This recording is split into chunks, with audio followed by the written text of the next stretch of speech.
Children's development कोने में आप सबका वेलकम है। मैं एक बहुत ही इम्पॉर्टेंट वीडियो आप लोगों के सामने लेकर आई हूँ, जिसमें हम लोगों ने लास्ट वीडियो में डिस्कस किया था कि बच्चों की ईटिंग हैबिट को हम किस तरीके से डेवलप करें। उसी का डिटेल में आज आप लोगों के सामने लेकर आई हूँ। फ्रेंड्स, अब मेरे वाईटी फ्रेंड्स के सपोर्ट की वजह से और आप लोगों के मोटिवेशन की वजह से एक मैं नई जर्नी की ओर बढ़ रही हूँ, जिसमें मैं बच्चों की प्रैक्टिकल वे में सारी एक्टिविटीज़ दिखाऊंगी और उस चैनल का नाम है किड्स विद कनक। आप लोग उसको ज़रूर देखिएगा।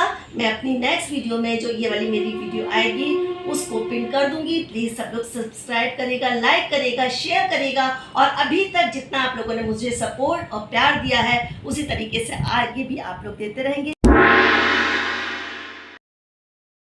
तो सबसे पहले जो प्रॉब्लम आती है, अभी तक जो 6-7 साल के बच्चे हो गए हैं, देखने को मिलता है कि वो खाने को ढंग से च्यू नहीं करते हैं, गम्स के नीचे, दांतों के नीचे रखे रहते हैं और उसको ऐसे ही निकल जाते हैं। तो चलिए, वीडियो शुरू करने से पहले मैं आप लोगों से एक रिक्वेस्ट करती हूँ कि अगर अभी तक आप लोगों ने मेरे चैनल को सब्सक्राइब नहीं किया हो और अगर मेरी वीडियो पसंद आए है तो आप उसको सब्सक्राइब कर दीजिएगा। संग में बेल आइकन के बटन को भी हिट कर दीजिएगा, जिससे मेरे आने वाले सभी नोटिफिकेशन आप लोगों पर टाइम से पहुंच सके।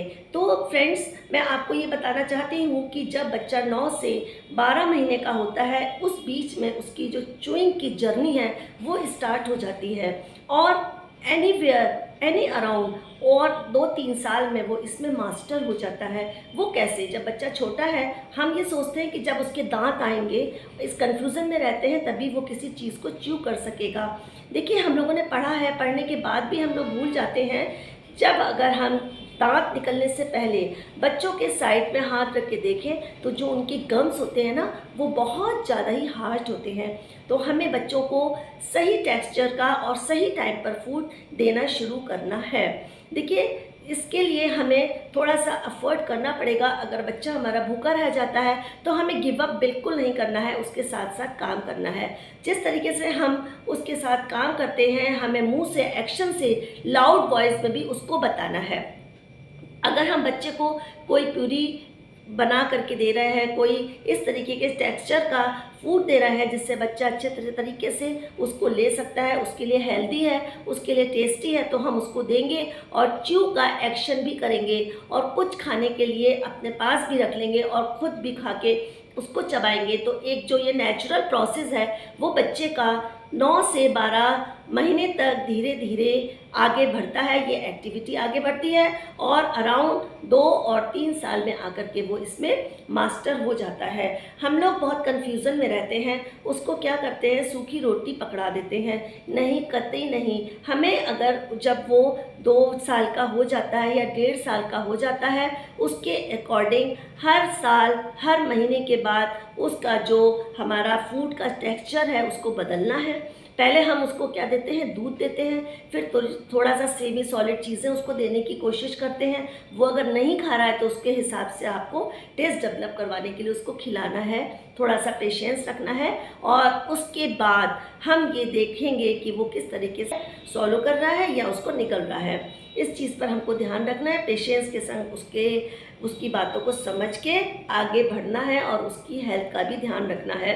देखिए, कभी कभी बच्चा एक चीज़ खाते खाते बोर हो जाता है, तो हमें उस सही टेक्सचर का जो बच्चे की एज के अकॉर्डिंग हमने आपको बताया है उसके हिसाब से आप बच्चे को चेंज कर सकती हैं, बच्चे के फूड को चेंज कर सकती हैं, जूसी चीज़ें दे सकती हैं। और जैसे जैसे बच्चा बड़ा हो रहा है उसकी मिल्क की जो क्वांटिटी है वो थोड़ा सा कम कर दीजिए, क्योंकि मिल्क से क्या होता है, दूध से जल्दी पेट भर जाता है। मैं मानती हूँ कि इस हैबिट को जल्दी हटाना बहुत ज़्यादा मुश्किल है, लेकिन आपको गिव अप नहीं करना है, थोड़ा सा पेशेंस रख के ही ये मॉम्स को काम करना है।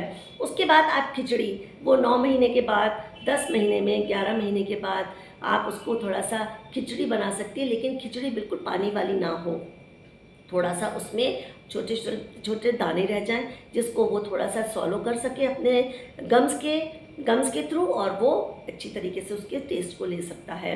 उसके बाद आप बच्चों को फिंगर फूड भी दे सकती हैं जो बच्चा अपने आप पकड़ के खाए, जैसे बनाना बहुत ही हेल्दी फूड है, वो उसको नुकसान भी नहीं करेगा। आप कुछ वेजीज हैं जिनको आप स्टीम कर दीजिए, उसको पकड़ा दीजिए, जैसे पोटैटो है या आपका कैरेट है उसे पकड़ाइए। और ये टेंडेंसी होती है, नेचुरल टेंडेंसी ये होती है कि बच्चा जब उसको अपने हाथ से रख करके काटता है तो वो गम्स जो हैं वो उनमें इतनी कैपेबिलिटी होती है कि वो अपने इस प्रोसेस को, च्यूइंग के प्रोसेस को ऑटोमेटिकली करने लगते हैं और बच्चा उसको सॉलो कर देता है। उसके बाद जब बच्चा आपका थोड़ा सा बड़ा हो जाता है तो आप उसको बिल्कुल रूखी रोटी नहीं पकड़ाइए, उसके जूस को किसी तरीके से उसको गला दीजिए, चाहे वो आप मिल्क में गलाएं, दूध में गलाइए। थोड़ी पतली मूंग की दाल बना लीजिए, मूंग की दाल बहुत हल्की होती है, उसमें छोटे छोटे पीसेस कर दीजिए और उसको भी आप खिला सकती हैं। उसमें कर दीजिए या उसको किसी तरीके से, इस तरीके से टेस्ट डेवलप करिए। आप उसको दाल चावल भी अच्छी तरीके से मैश करके आराम से खिला सकती हैं। तो मेरा कहने का मतलब ये है कि हमें जो भी प्रोसेस है या जो भी एक्टिविटी है ना, उसमें हमें बच्चों को डिले नहीं करना है।